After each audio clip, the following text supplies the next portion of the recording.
Hello, everyone, and welcome back to another episode of Mormon Stories Podcast. I'm your host, John DeLynn, and we are, 10 or so, a dozen or so episodes into this amazing series with Mike from LDS Discussions on an analysis of Mormon truth claims. We're going to maybe have 40 or 50 or more of these when we're all done, but we're super happy and proud of what we've done so far. Today, we're going to be tackling the Tower of Babel and Mormon scripture. And of course, we have back with us Mike of LDSdiscussions.com. Hey, Mike. Hey, everybody. You ready for another one, Mike? Let's do it. All right. This is so good. So we've talked all about, Book of Mormon, and we've started talking about the Bible.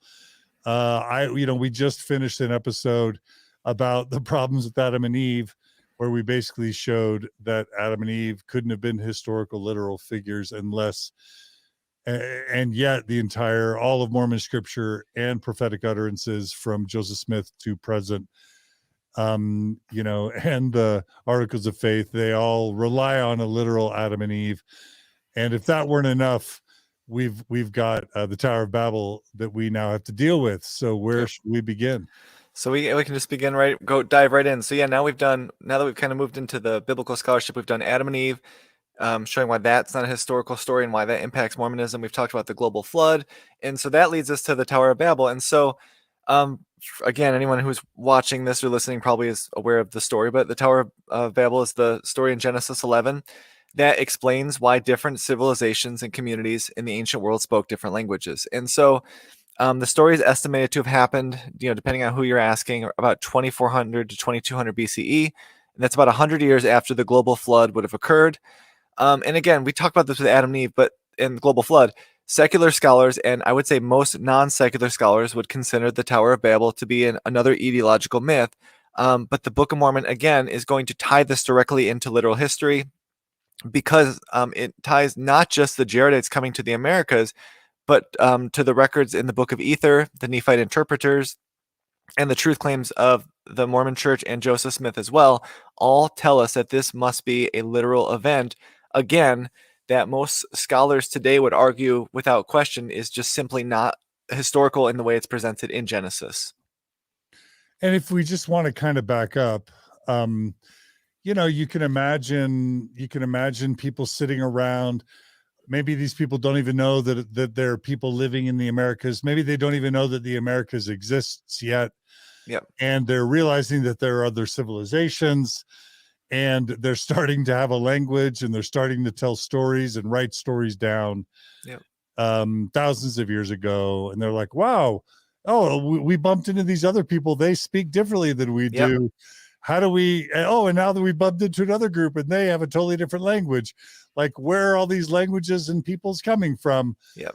And so you come up with a story. Is that Yeah. right? I mean, yeah. And again, we tied this with Adam and Eve. I know we were talking about this, where you look at the Adam and Eve story to the Bible is similar to how Joseph Smith is creating origin stories in the Book of Mormon. And this is no different. So in the Book of Mormon, you're trying to answer that question of why, when the white settlers arrived in America, did they find these Native Americans who had dark skin, who behaved differently than them, who did agriculture different, who lived differently than them. And you're trying to the Book of Mormon creates an origin story for them, because the white settlers are trying to figure out why these dark-skinned Indians are in this land and how they got there and why they're different. And the Tower of Babel is the same thing. Like, my kid, as he's growing up, used to ask, like, if we saw someone in a store that was speaking a different language, they might say, why couldn't I understand that? And then you just explain, well, they speak Spanish, or, they speak Polish, or they speak, Arabic, whatever, I'm trying to think of the different Urdu, some languages we've heard around here. And in biblical times, when you come across new civilizations, you just assume everyone has this language, right? That's just evolved from every person. And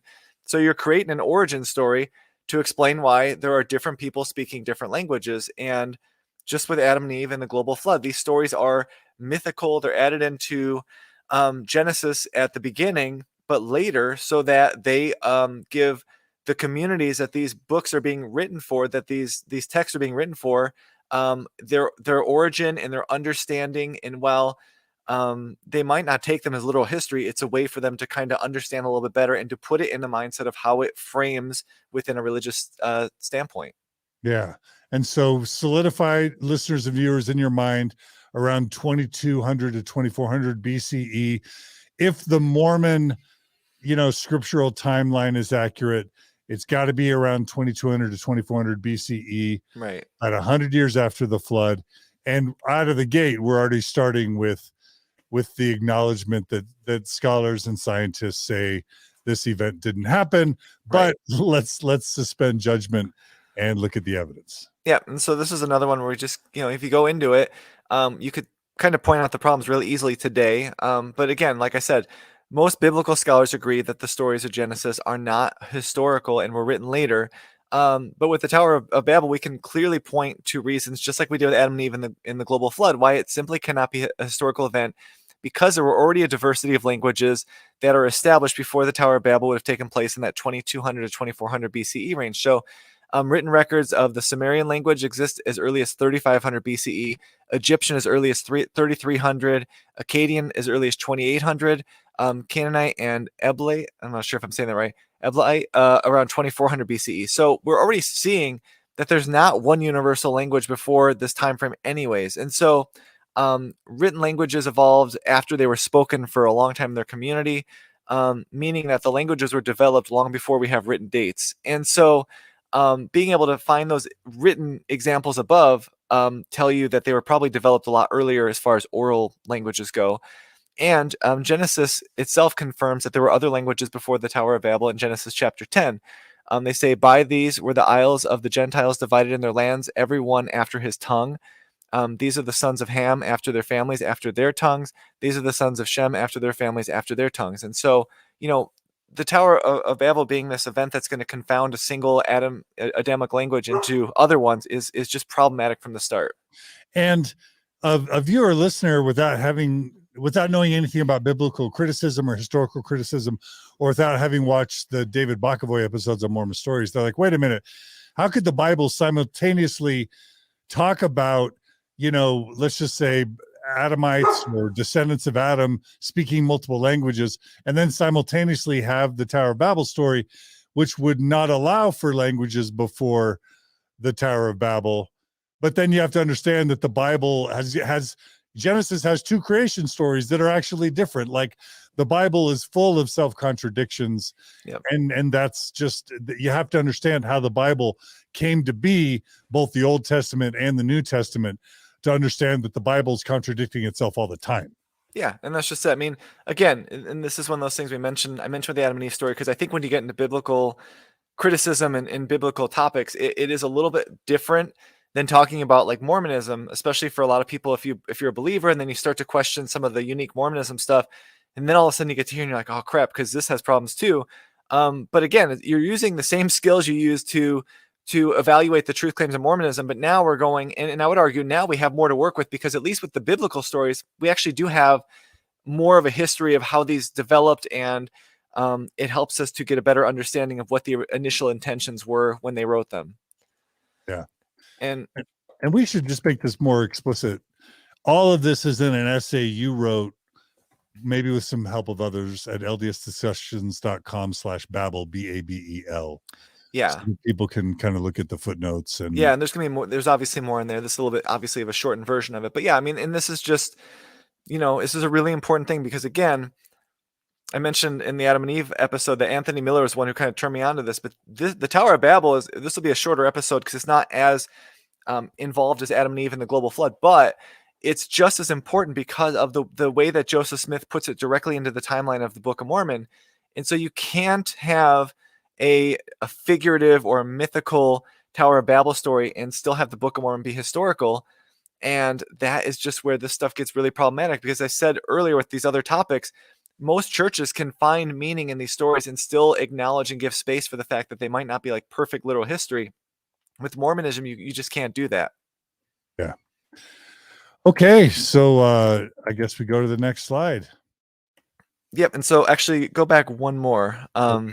So we've kind of hinted on this with some of our topics overall, but math is a really big problem when you get into some of these topics. And so, as we mentioned earlier, with Adam and Eve and the global flood, most biblical scholars agree that the Pentateuch was not likely created until somewhere around the 6th and 5th century BCE, at least composed in a way that we have it today.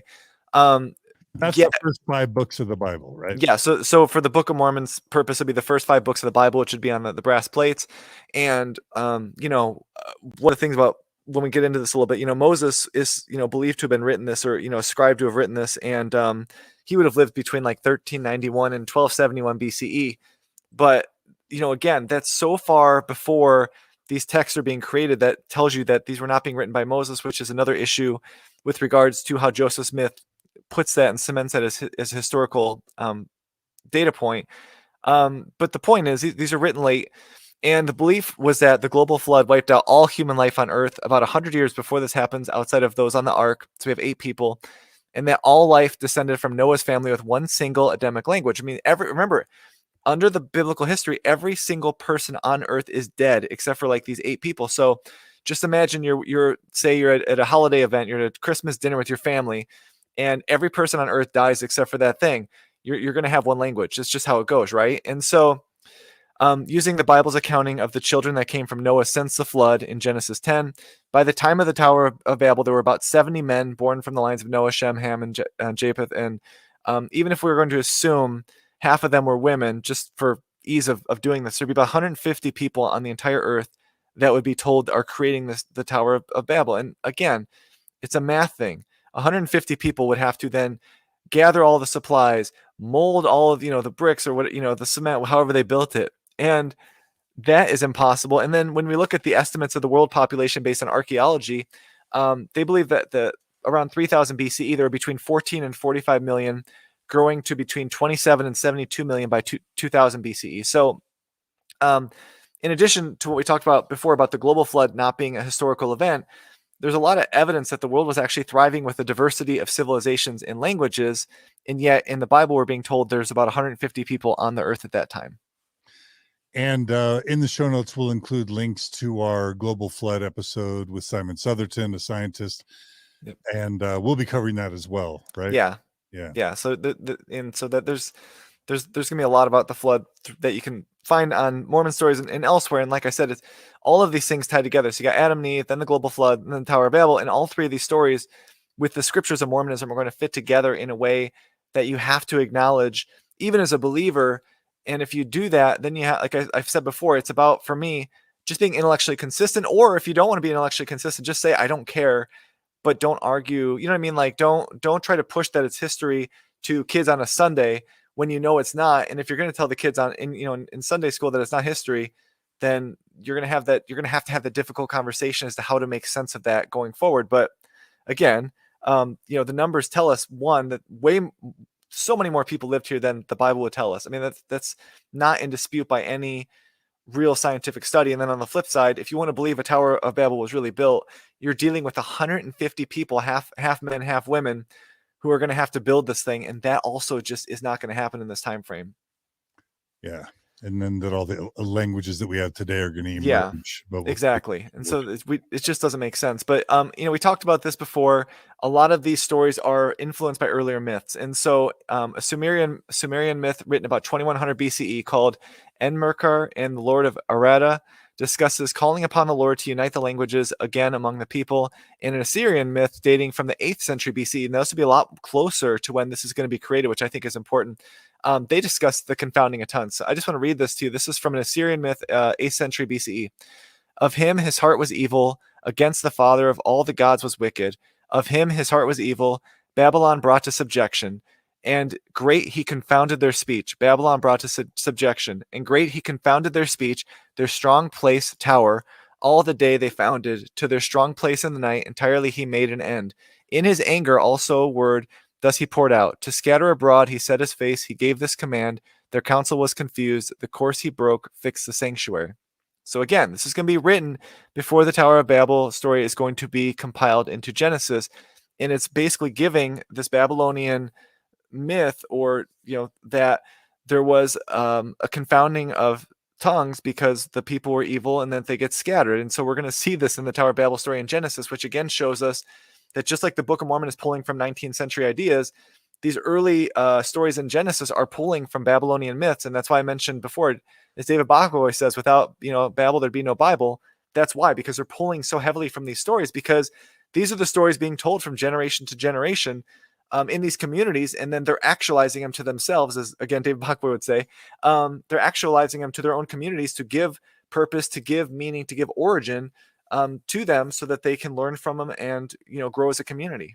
And again, a Mormon's going to go, wait a minute, 2400 comes before 2100. Right. So the Tower of Babel people would have written down the Tower of Babel stuff at 2400 Right. BCE, and that's earlier.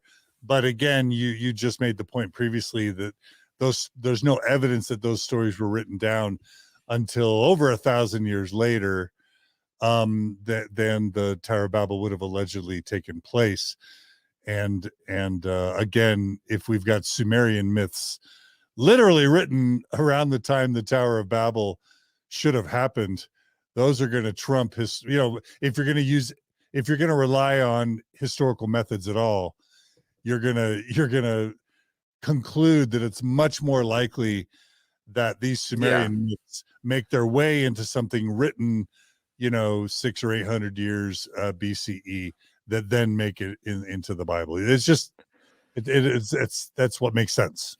Yeah, and not only that, but again, we've talked about before, and the episodes with David Bachvoy, I think, illustrate a lot better than obviously I could. But Yeah. So, like we were talking about, there's a lot of evidence that was written later.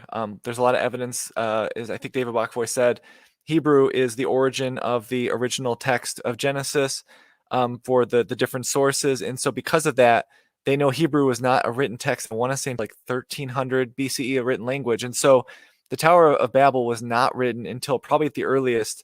I mean, I'm talking possible earliest to be like 1,000 to 1,200 BCE, something like that.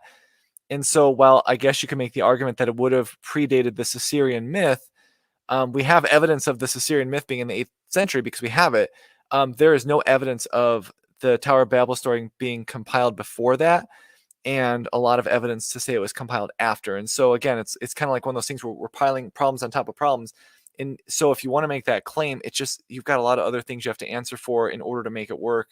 And that's where it gets messy. But at the same time, this follows the pattern that we see with Adam and Eve and the global flood of borrowing from earlier myths to create an origin story for the people this is being written for. Okay.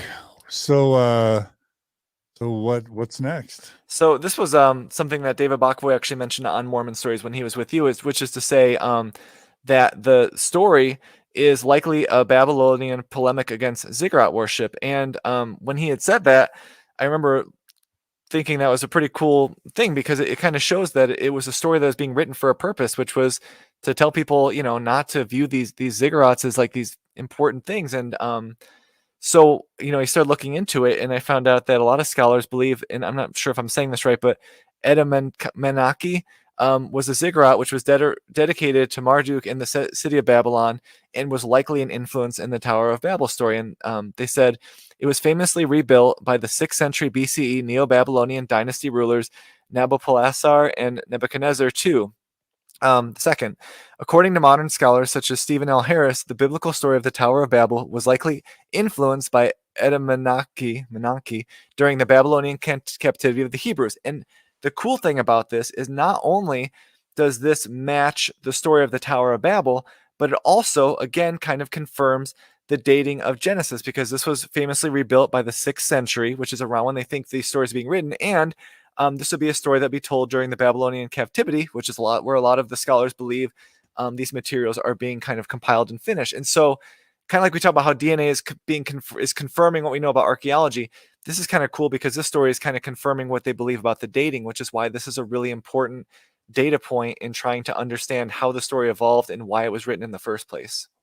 Okay. And a ziggurat, I just looked up that term. In ancient Mesopotamia, a rectangular stepped tower, sometimes surmounted by a temple. Ziggurats are first attested in the late 3rd millennium BCE, and probably inspired the biblical story of the Tower of Babel. Yep. So it's really important. And when you see the pictures, I should have included one. I feel like an idiot for not doing that. But yeah, when you look at the picture, that would make sense. Now, to be fair, I think the pictures are also based on the, artists picturing what that would look like. But yeah, so David Bachvoy's point is just awesome because it led to me looking that up, which obviously he would have known that, but it's just cool because it helps to give you clues on the dating of the text, why the text was written, and it makes sense. It fits. And so that's what we talked about earlier about when you talk about history versus kind of having straight faith. These are giving you historical data points that, again, point to the clues as to why they are being written and probably were better understood by the people at that time as to why it was being written. There's not to go on a tangent, but I don't know if it was David Bachvoy or if it was someone else I was listening to, and they were saying that, the story of Abraham, sacrificing his firstborn in a lot of ways was because back then some people did sacrifice their firstborn kids in religion.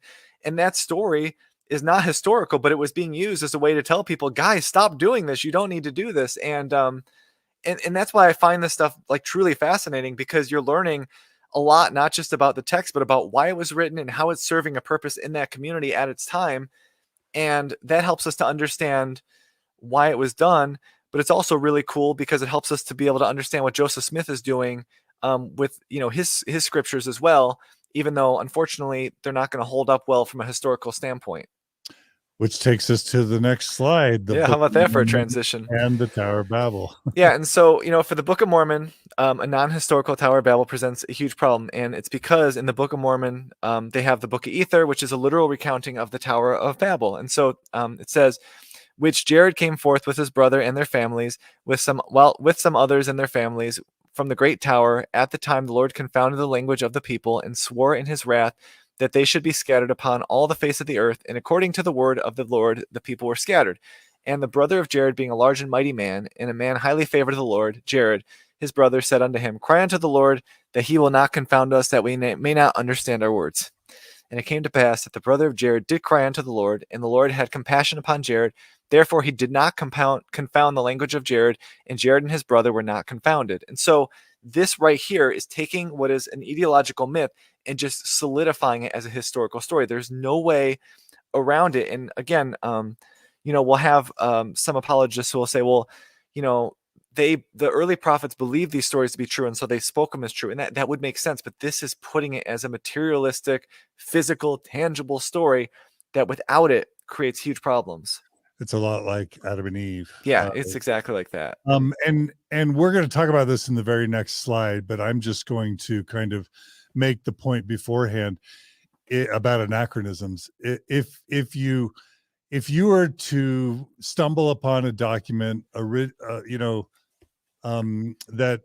alleged to have been a document written by Abraham Lincoln, and Abraham Lincoln mentions in the document in his own handwriting that he grabbed his iPhone and used it to call General Lee or whatever, General Grant, you immediately know it's false, that it's a fraudulent document, because it's got an impossibility in the text.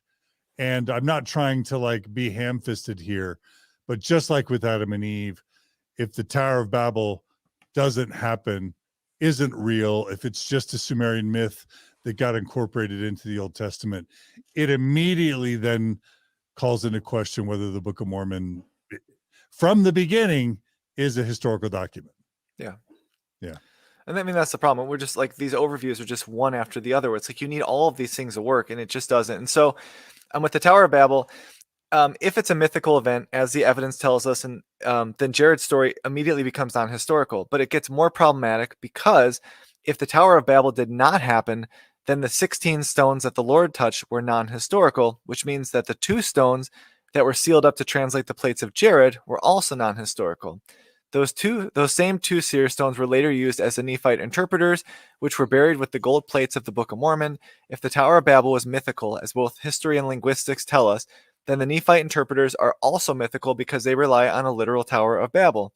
And if the Nephite interpreters are derived from a mythical story, then the entire Book of Mormon story is derived from a mythical story because the gold plates were buried with the interpreters. Moroni claimed to translate the records from the brother of Jared of a vision of all things from the foundation of the world until the end thereof, using these Nephite interpreters, which he included with the sealed plates to be revealed in my own due time. And so, long story short... Wait a minute, I have to ask you. Yeah. Did you just say that according to Joseph Smith, the Urim and Thummim, the 2 stones for the Urim and Thummim, in Joseph Smith's accounting, went all the way back to the Jaredites coming to America?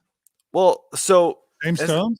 as I understand it, and I will correct myself if I'm wrong here, as I understand, this is kind of the thing we talked with Anthony Miller about, was the Lord touches those 16 stones, right? And those stones are used for to translate the plates of Jared, and then they're passed along, and they're used as Nephite interpreters. And we're told in Joseph Smith's own words that he gets Nephite interpreters with the plates, because remember, he doesn't use the term Urim and Thummim. And so I guess it's possible they're different, but the phrasing leads you to believe that they have to be the same, because he's calling them Nephite interpreters, just as they're used in the Book of Mormon as interpreters for the Nephites.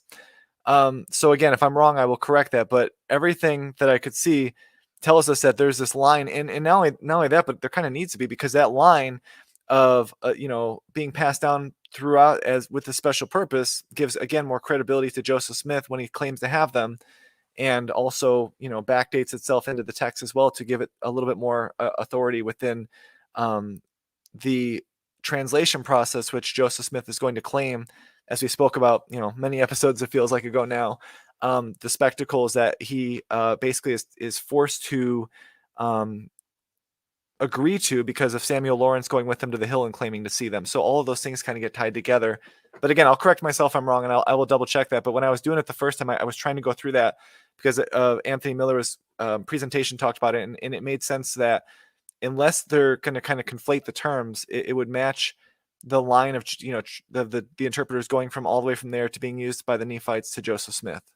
Yeah, and again, this all these stories affect and infect each other, because if we know that the spectacles were just an idea that Joseph Smith was forced to acknowledge, and then we know that no one ever saw them really, and that he didn't use them, right? That combined with the fact that we know the Tower of Babel never happened, so the Jaredites never happened, so the interpreters never happened. That would make sense that the interpreters, there's no evidence of the interpreters ever being used or witnessed by anyone. It's like a crime scene where we've got all these different kind of lanes of evidence converging to invalidate each other. Almost. Right. Well, and again, we're talking about 16 stones that are touched by God for the Jaredites. And remember, excuse me, in treasure digging, they use stones to claim to see and to claim all that. And so again, you could make the argument that's also tying back into treasure digging. And it also, again, by saying that God used stones to allow for interpretation, gives Joseph Smith credibility when he's using his own peep/shear stone and a hat to translate the Book of Mormon. It sounds more biblical because in the Book of Mormon, they're using stones as well. And I think that's also why that story goes through, where you have the Nephite interpreters, which are then buried with the plates of the Book of Mormon. Yeah. Yeah. All right. Yeah. And so it's just, like I said, it's problem on top of problem, and it's hard to really deal with. And so I think we're on the next slide. Right? Okay. Yeah. So basically, if the Tower of Babel is not historical, then Joseph Smith claiming to obtain the Nephite interpreters and use them before obviously switching to his own stone and a hat becomes impossible.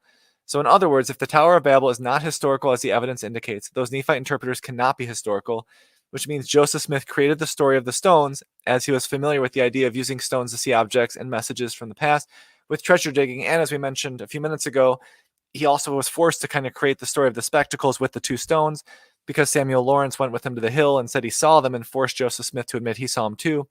And as we've noted with Adam and Eve and the global flood, the Book of Mormon's dependence on a literal Bible is why we know the Book of Mormon is not historical before we even get into the issues that you usually see with the CES letter, or even the gospel topics essays, because all of those the horses and the steel and the wheat and the barley. Yeah, and it's kind of like, we'll get into it down the road, but one of the coolest things about your interview with David Bokovoy was when you talk about the Book of Abraham, because his whole point is like, don't even look at the translation. Don't worry about the facsimiles. Don't worry about the Joseph Smith getting it all wrong. If you look at the text of the Book of Abraham, the text itself tells you it's not an ancient text. You don't even have to do that. And so it's the same thing here. It's like, before you even get into the unique Mormon stuff, you can already tell that this book cannot be historical. And once you do that, everything else makes a lot more sense. Like, it makes more sense once you understand this to read the Book of Mormon, because when you see all the errors, you're like, well, of course there's errors, because he's writing this trying to basically backdate a lot of the stuff into ancient times. So of course he's going to have errors, just as he made errors with the Bible. And that's why I think it's really fascinating, even though it's also really uncomfortable as a believer to go through it. Right.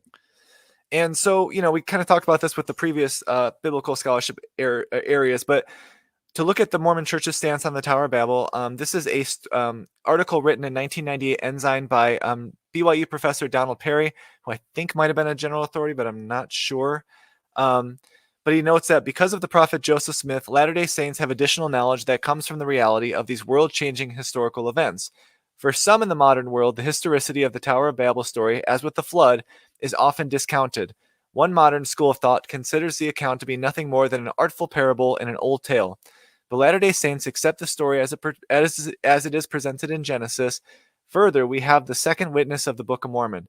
The title page of the Book of Mormon explains that the Book of Ether is a record of the people of Jared who were scattered at the time the Lord confounded the language of the people while they were building a tower to get to heaven. The Book of Ether itself tells of when Jared came forth with his brother and their families, with some others and their families, from the great tower, at the time the Lord confounded the language of the people and swore in his wrath that they should be scattered upon all the face of the earth. And so, I mean, he's not, this is a good way to look at it, because this is basically how the church teaches this, that this cannot be just a parable, a mythical origin story. This has to be literal for the Book of Mormon. And now he's using circular logic to say the Book of Mormon proves it to be true. And I'm just arguing the other side of it, which is to say, if it's not true, to take his own argument, if it's not true, the Book of Mormon can't be either. And I went ahead and looked up Donald Perry. He's a professor of Hebrew Bible in the Department of Asian and Near Eastern Languages at BYU. Yep. It doesn't say anything about him being a general authority. He might not be. I might be misremembering that. But, again, this is published in the church's. Yeah, it's in the Ensign. Right? So yep. Prophets, seers, and revelators oversee the publication of the Ensign. Yeah, so I don't think this. And again, if you said this to a gospel doctrine class or whatever, no one's going to argue with you. This is the church's stance. Smith or Joseph F. Smith or Brigham Young or Joseph Smith. You would not find any prophet, seer, or revelator from Joseph Smith to now saying that the Tower of Babel isn't real. You wouldn't. That's just it. I mean, this, I don't think that's nothing controversial. So we'll look at some apologetic responses. And this is from Fair Mormon. It's written by Michael Ash. And he writes in his introduction, there are historical indicators, however, that suggest that the story is a myth in the scholarly sense. And then he goes on to present the possibility that the Book of Mormon is not actually citing the Tower of Babel with the following statement. When we shine the light of science and scholarship on the Tower of Babel, we find some interesting things. First, the word Babel comes from an Assyrio-Babylonian word that means gate of God and is related to a Hebrew word that means confusion. It appears that the author of the Babel account are engaging in some wordplay to make a particular point about their story. It's also interesting to note that the Book of Ether never mentions Babel, but simply the Great Tower. And let's just go straight to the next slide, actually, because that'll kind of do it. And so if we look at Genesis 11, it says, and the Lord said, behold, the people is one, and they have all one language, and this they do begin to do, and now nothing will be restrained from them, which they have imagined to do. Go to, let us go down, and there confound their language, that they may not understand one another's speech. So the Lord scattered them abroad from thence upon the face of all the earth, and they left off to build the city. That's Genesis. Now let's look at Ether. Jared came forth with his brother and their families, with some others and their families from the great tower. At the time the Lord confounded the language of the people, and swore in his wrath that they should be scattered upon all the face of the earth. And according to the word of the Lord, the people were scattered. And the brother of Jared, being a large and mighty man, and a man highly favored of the Lord, Jared, his brother, said unto him, cry unto the Lord that he will not confound us, that we may not understand our words. And so if you look at these two quotes, they're too similar. I mean, to say that there's another tower that's doing the exact same thing, it just doesn't make sense. And it really doesn't make sense given the fact that we've got the Book of Mormon introduction stating this. This is just something that is coming out of, as I've said before, these apologetics come out of necessity. And so when you throw these out there, you got to have some textual evidence for it. And the textual evidence here is pretty clear that they're referring to the same event. Yeah. And this is kind of a meta point, but who is Michael Ash? Who are these apologists? Until a prophet, seer, and revelator kind of comes down, these are just sort of professionals paid by the church to come up with theories to pacify people who have doubts or questions. But until it's incorporated, we know the line of authority. We know that prophets, seers, and revelators are the voices of God, allegedly, in Mormonism. Just because some apologist writes something on a website or in a book until it's brought into the top church leadership and acknowledged. It's just as the Mormon temple ceremony says, the philosophies of men mingled with scripture, right? Why should we even care what yeah. Michael says, right? Well, I mean, and on the flip side, why should anyone care what I say? And so I get that, because you're right. Like, the thing is, what I'm saying here and what Michael Ash is saying, Michael Ash is not speaking for the church in an official way. Although I do think that the church is very good at sending people to apologists when they run into people with trouble. And like, I've mentioned Michael Ash before because he's a really nice guy. And so I'm not trying to beat up on him in any way. He's always been awesome. It's just, this argument, it doesn't work. And so one of his big arguments in his latest book is that Joseph Smith is a co-author. And that's the same type of problem, to your point. Like, the church is going to kind of send you to these people basically when only when people are losing faith, and then they'll send them to people as like a last ditch effort to get them to stay, even if it's not maybe with the same belief they had before.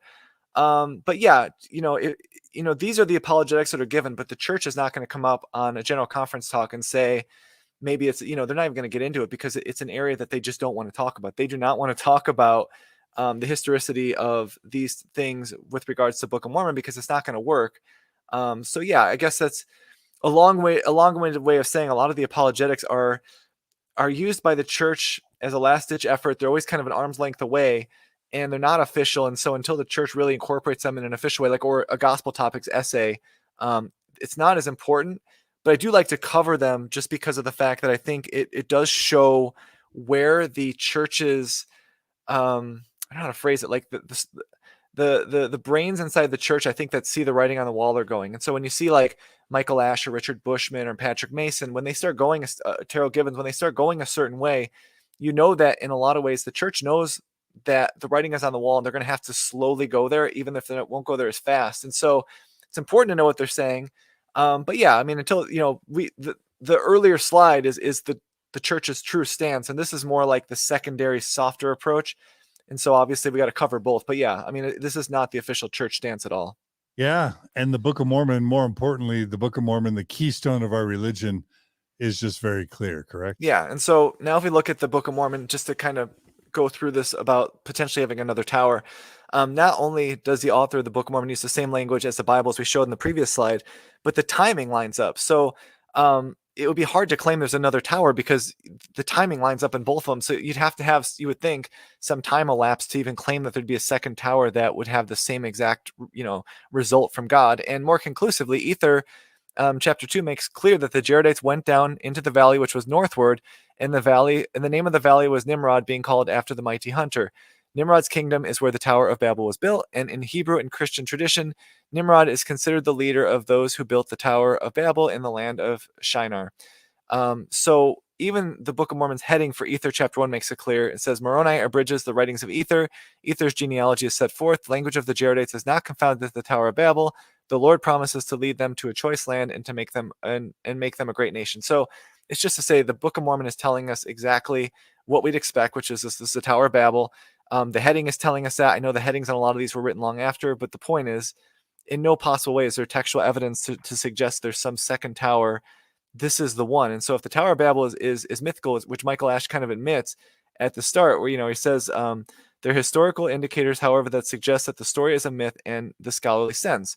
So if he's willing to say that, and then you get to a point where there really is no other way to make a second tower work, I mean, he's being honest in that in that first statement. So I applaud him for that. But it just shows the problems that this creates for the text of Mormonism when you have mythical events being written into the Book of Mormon as historical, because it tells you that whoever wrote the Book of Mormon was detached from the time that they claim to be in if they're writing something down that we know didn't happen. Yeah. And for those of us raised Mormon, was there ever a question that the Tower of Babel was literal? No. I mean, No. I was 45 years in the church. Never once was there any question that literally any story in the Old or New Testament was anything other than literal. Yeah, there's no way. Just it's just how it is. And so just to, again, kind of cover apologetics a little bit, because I really want to try to do that in these overviews, but there's not a gospel topics essay or entry on the church's website, nor is there much in the way of apologetics online, like on the church's site about the Tower of Babel. So that's why, we kind of went to fair on that. And then, like I said, well, there are apologetics about the historicity in general, because of course this affects more religions than just Mormonism. Most scholars will readily acknowledge the story is an ideological myth that was designed to give meaning and origins to this community. And as I've said for the other ones, this is not nearly as big a problem for other religions as it is for Mormonism. Yeah. And honestly, the only reason there's no gospel topics essay on this is because we haven't made a big deal about it. Like, whether it's Mormon Yeah. Think or Mormon Stories or CES Letter, if we were to create a billboard in Salt Lake City on the Tower of Babel, point people to an essay, point people to enough of these discussions about it, voila, we would see a gospel topics essay Yeah, and emerge. that's true, and it's like even for me, when I started diving into this stuff, it took a long time before I got here, and so I think most people that lose faith in the church are not going to stick around and keep reading this stuff. For me, like I said, it's fascinating, and I was really trying to figure it out, and so I came across it by talking to Anthony Miller. But yeah, I think you're right. Like this just isn't a problem that reaches a lot of people, but it's so important. So it's like it's kind of one of those things that's weird because a lot of times I think you talk about Tower of Babel and Book of Mormon, I think people's eyes are going to glaze over because at this point it's not as juicy as polygamy or the first vision or anachronisms, but it's to me it's just as important because it actually in a lot of ways it's not, I don't know if anachronism is the right word, but it's out of place. It shouldn't be there, and yet it appears. And so yeah, It's like you can't build a castle on a cloud. yeah, I mean, it's And just if Adam and Eve and the Tower of Babel and the global flood are all clouds, if they're all yeah, myth, Joseph Smith makes it all literal. He's building an entire Book of Mormon historical narrative, alleged historical narrative on these events being literal, yeah, which then means the Book of Mormon isn't literal. And of course, if you now add that to the archaeological, anthropological, geological, linguistic, and genetic evidences, yeah, all of that's telling us the Book of Mormon isn't literal.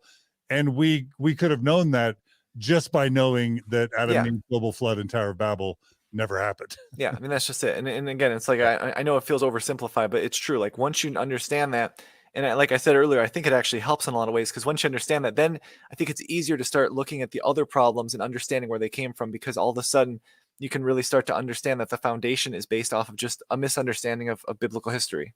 Yeah. And Yeah. so All right. we actually have a few slides kind of concluding this, but like I said earlier, you can approach this from multiple areas of study, just like with Adam and Eve, just with the global flood, to know it's not a historical event. So, we can look at the diversity of languages that began long before the Tower of Babel, which we talked about earlier, which tells us that there was not some united Adamic language leading up to this. Furthermore, Genesis 10 talks about, all of the different, lines speaking in the manner of their tongues, which tells us, that it probably wasn't even at that point understood that way. And then we can look at the fact that we have other mythical stories that have the same exact thing where you've got the confounding of languages, a scattering of people. And so, like I said, the study of linguistics tells us that the idea of a singular language that becomes confused, it just doesn't exist. And it's like, just like the global flood, with the flood, we have all of these civilizations that carry on completely undeterred throughout the time of the global flood. And with linguistics, we have languages that continue on completely undeterred, you would technically see this. You would expect to see these huge disruptions where you'd see writings on cave walls or some of these writings we have that were before the Tower of Babel would have happened. And then you would see no continuation ever after a certain point, but none of that happens. And so it tells you that there's not some worldwide event where God is scattering people around the world.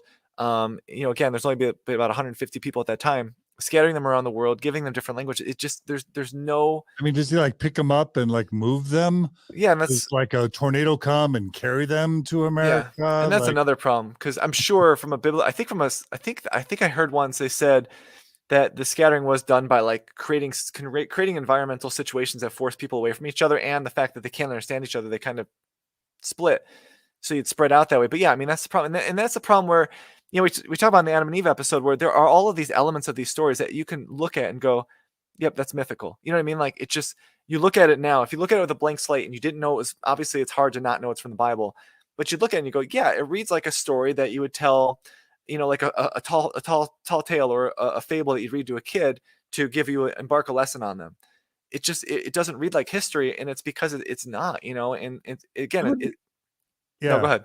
it'd be cool to have an episode with a linguist just to talk about how languages develop and how long it Yeah. takes. And how that ties to population and, Yep. chronologies, because I think you could probably find that language evolves a lot like genetics. There's a code, there's a pattern, and there's a timeline, and there are population numbers that all correspond to the evolution of a language. Yeah. And if you just go to, like, I don't know, like Chaucer and the Canterbury Tales, and you look at what year that was, and then Yep. you look at how the English language develops, you can kind of see how long it takes for a language to develop, right? Yeah, that's just it. And and And that's yeah, that you hit on a good point, because that's one of the things that people point to a lot when you talk to scholars about, when you read scholars who write about this stuff, they'll say the complexity is what's missing here. The Book of Mormon, everyone will say it's such a complex book. And when you read it and you look at the different characters, they're all very wooden. They're all very one-sided. They're all very similar. Nothing advances. I think John Larson made a point in a Mormon Expressions podcast. He's like, if you read the Book of Mormon and you remember how many years it covers, there's no like huge change. Like if you look at the history of mankind as we have it, you would know from a 1,000 year time frame, the advancements would just be innumerable. And in the Book of Mormon, it's not really there. And it just shows you that the author, while he was good at kind of weaving stories together, was not good at evolving characters, at evolving what they were dealing with. It's very kind of one-dimensional, and that's really hard for a believer to hear. But that is why when people from church talk about how complex the Book of Mormon is, if it was truly that complex, you would have people who are not Mormon in literature classes teaching it. Maybe they don't believe it's be historical, but they'd be teaching about how amazing it was that somebody could create such a complex book. You don't see that anywhere, because it just isn't that complex unless you're raised to think it is. And that's, we've talked about that in a previous episode, but it's a big problem. And you hit it on the head with the languages. It's so complex, and none of that complexity is in here. And that tells you it's not historical. It's a really good way to kind of note that this is being written from the perspective of someone who's trying to create an origin story and not thinking about all the things that would have to happen. yeah, just like we've had Michael Coe on to talk about our archaeology and anthropology, Robert Rittner on to talk about Egyptology, and then the scientists that Simon Southerton's brought on to talk about, genetics and the global flood and Adam and Eve. We need to have a linguist on Mormon stories to talk about both Tower of Babel and the Book of Mormon from a linguist point of view. I would definitely like to see that, just to see their perspective. But and then, just to kind of conclude, we've kind of covered some of the stuff, but the Book of Mormon states that the Jaredites come from the Tower of Babel and are only able to maintain the original Adamic language after pleading with God. And so it cements it as a historical story. And they come from the Valley of Nimrod, which is a nod to the Bible. They use very similar language with phrasing from Genesis. And, just kind of going back to the apologetics, is the only reason you would even want to consider a second Tower of Babel is just because the Tower of Babel is not a historical story. And if it's not, it creates a massive problem for the Book of Mormon's historicity. It reminds me of when they had to create a second Cumorah because the first didn't work. It's the exact same thing. Find a second Cumorah, and then you got to make the geography really small. Yeah. And all of a sudden you're saying, how could we? Of course, genetics disappear. And of course, genetics get bottlenecked. Apologists have to make the target smaller and smaller and smaller so that they build expectations so low. Yeah. And it's like, of course the Tower of Babel didn't exist, Yeah. And, it's one of those things where it's like, I've said this a lot. And for me, the most important thing to do is to say, let's take this stuff at face value. And if we take it at face value, what does it tell us about what Joseph Smith claimed versus what we have today? And I think that's the important thing. And I wanted to read you a quote real quick because I love this one. And let me see if I can find it real quick. Actually, we'll do it at the end because it'll be a good way to summarize apologetics at the end. Okay. But anyway, so this is a great slide. The Book of Mormon tells us that the Jaredite story comes from 24 plates of records that were translated with Nephite interpreters that were touched by the Lord following the Tower of Babel, and those same interpreters were claimed by Joseph Smith to be with the gold plates of the Book of Mormon. The Tower of Babel is a myth, as the evidence tells us, and every story that comes from it cannot be historical. And I know one of the things that a lot of people are going to tell us is that that's too black and white of an approach, and I get that. So the black and white approach is a tricky one. But if the Tower of Babel is not historical, the Nephite interpreters that Joseph Smith claimed to physically possess were never created at any point. And that is the point that is of such massive importance, because as we've mentioned in some of these episodes, Joseph Smith is making these things material to give meaning to the people around us in the Americas, right? Because in America, that's where all this is taking place. But if he's making something physical, You can no longer say that the early prophets believed it was or some people, like I said earlier, they'll say, well, the early prophets believed it to be a story, but it was mythical, but they believed it because it was told over generations. But this makes it physical. This is where you start to lose that ability to just say, well, they believed it, but it was metaphorical, and that's why it's written into the records. This unfortunately just it ties it down in a way that you can't get away from that. Yeah, without the Tower of Babel, you don't have the Jaredites, you Yep. don't have the 24 plates, you don't have the interpreters, which means you don't have the Book of Mormon, basically, which then Yeah. calls into question Joseph Smith and calls into question the entire foundations of Mormonism.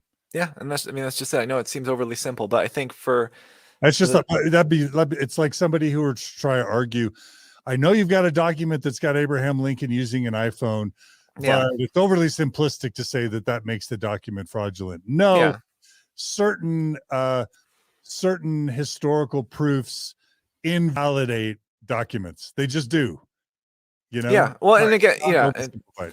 and that's the thing. And I know I've mentioned this a few times, and I don't want to beat a dead horse here, but it's like one of the things you'll hear is like, well, you have to have faith. You have to have faith that these stories were either literal or that these prophets believed they were literal, and so they wrote them in. And again, for me, and I've said this before on the website, don't know if I said it here, but this idea, and I don't know how to phrase this, but faith to me is the belief in things we cannot know, we cannot see. So Tower of Babel, you can have faith in it from a standpoint of if you don't look into it because you just can't know, right? We can't know there wasn't a tower. But the problem is, for me, faith is not the belief in spite of what we can see. So to say that you should still have faith in the Tower of Babel, even though we can show from both a textual standpoint and from a historical standpoint it didn't happen, I don't think that's still having faith. And so I think when you hear people say, just put it on the shelf and have faith, it'll all work out in the end, I think that's where you take that leap from faith to, I don't want to say blind obedience, but just to ignoring problems that you would not give space to if it was another religion. And I think that's where we all have to look within ourselves and say, do we really want to know this stuff? Do we really want to get into it? And if we do, we're going to have to acknowledge this in some way, because you can't just ignore it, because it is so importantly foundational to Mormonism. Yeah. So here, that brings us to your final slide. Yeah, so this is the final slide. So it's just as we see with Adam and Eve and the flood, the Book of Mormon ties itself directly to a literal historical Bible, which was the predominant belief of the 19th century. And so, again, we've mentioned this before, but in the 19th century, people really believed the Bible was a history book. And this helps give us a window into the worldview that fueled the ideas of the Book of Mormon. But unfortunately for Joseph Smith, it also creates a lot of testable truth claims that we can evaluate its historicity by, such as like DNA and the Native Americans, Adam and Eve, Tower of Babel, global flood. And so if any of these events are not historical, then nothing that comes from them is going to be historical. It's like, it's the phrase, I'm not saying the Book of Mormon is garbage. I'm just saying, like, when you create like a computer program, they'll say it's garbage in, garbage out, or if good goes in, good's going to come out. If bad goes in, bad goes out. And so it's like, if non-historical stuff is going in, you're not going to get historical stuff out. It just doesn't work that way. And so to me, that really is like the biggest part of these first three, the Adam and Eve, global flood, Tower of Babel. All three of them are just linked as historical events, and all three of them are not true in a historical sense. That's it. Like, everything that comes from that is not going to be true. And in the Bible, you can make the argument, and I think it's a fair one, to say that they, in those times, did not necessarily believe that they were writing perfect history. They knew these were stories. They viewed history differently then. But in the 19th century, they did view history like we do today. And so that's the problem. Joseph Smith is taking what he thought was a literal history and then basically building off of it with basically a sequel to the Bible and the Book of Mormon. But because it wasn't historical, that entire book is now just it's non-historical. Like, it's over from that standpoint. And that's, like I said, not even getting into some of the other areas, such as in the anachronisms and the DNA in the Lamanites. You don't even need to get there to know this isn't a historical book. But we'll be covering them as well. Yeah. We've covered DNA already, and we're going to cover some more of these things, just because, again, like I said, it's layer upon layer upon layer upon layer. And Yeah. I don't, it's like there was this thing where people were saying, like, they're talking about red flags in Mormonism, and it was on Twitter. And I remember I said something like, how many red flags do you need before you go, this is a problem? Because it is, there are going to be times where you're going to come across something and you're going to go, that doesn't make sense, but everything else does. But what I'm saying is, every single one of these topics we've done, you can show that they're not going to add up to what we were told they were. And we're now like 12 or 13 episodes in, and we've already got that. And then we've got all these other ones on the other side. It's just, there's too many to where you would ever give the same space to any other religion, especially when you're talking about one that is so modern, that gives us so many tangible claims to test. I mean, these are not, Joseph Smith didn't do this 1,000 years ago. He did this 200 years ago. It gives us so much room to be able to test it. And unfortunately, they're just not coming back. And again, if you were reading this about Scientology, Jehovah's Witness, Seventh-day Adventist, and you're a Mormon, you'd be like, oh yeah, those guys got it wrong. Because look, you can see it. It's just because we're so invested, it's hard for us to be willing to say, yeah, you know what, this probably is not what I thought it was. And I saw it somewhere on the internet the other day that if you're wearing rose-colored glasses, all red flags just look like flags. yeah, and it's true. I mean, and again, it's so tough because I remember being there. I remember, oh my goodness, I remember like in 2012 when Romney ran, and I would hear things on the news. I'm like, I'm not even going near it. And at that point, I had already lost the literal belief. And so even then, I was still too afraid to look. And so I totally understand why it's so hard as a member to trust someone like me. I totally get it. I'm just saying that I'm coming at people and saying, here's what it is. Here's at face value. I'm not redefining anything. Do with it what you will. Whereas apologists are telling you what you're looking at isn't really what you're looking at. And that's what's going to lead me to this last quote, which I wanted to read. It's from John Hamer, who I love and mentioned a few times. And he was asked about how Fair Mormon operates with apologetics. And he said, generally, you can avoid saying, well, this is a forest, if you spend all your time staring at bark through a microscope and telling yourself that the pattern in the bark is similar to the pattern in an elephant's hide. And I know it's maybe not the most eloquent way, but what he's saying is, from an apologetic standpoint, they will drill down so far that they just completely ignore all of the problems around it just to tell you that this one point is something that it's not. And he's obviously oversimplifying.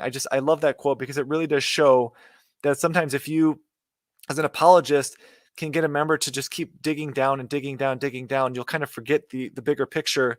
And that's why I mentioned needing to look at this in totality. And we've done something that we probably thought was impossible. We've concluded a Mormon Stories episode in less than an hour. I know. Give us a round of applause for that one. Well, great job, Mike. This is a really important one.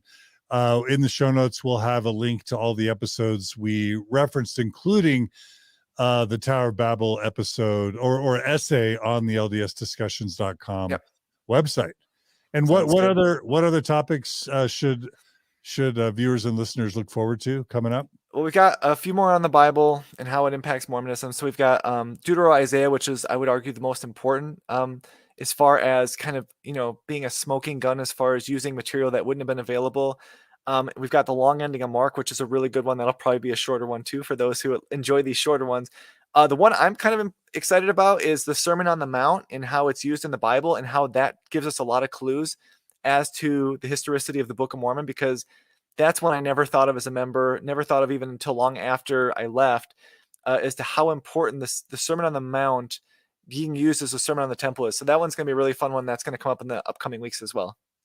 All right. Well, Mike, you're a gift to us all. I can't thank you enough for your time and your willingness to create this series. When we're done, if we all live over the next 6 to 12 months, we'll have 40 to 50 of these episodes, and we'll probably share them not only as a playlist on YouTube, but maybe as its own podcast, so that people can just kind of from A to Z go through the top 50 or so issues with Mormon truth claims and get a really solid, integrated, contextualized education. So thank you, Mike. Thanks, guys.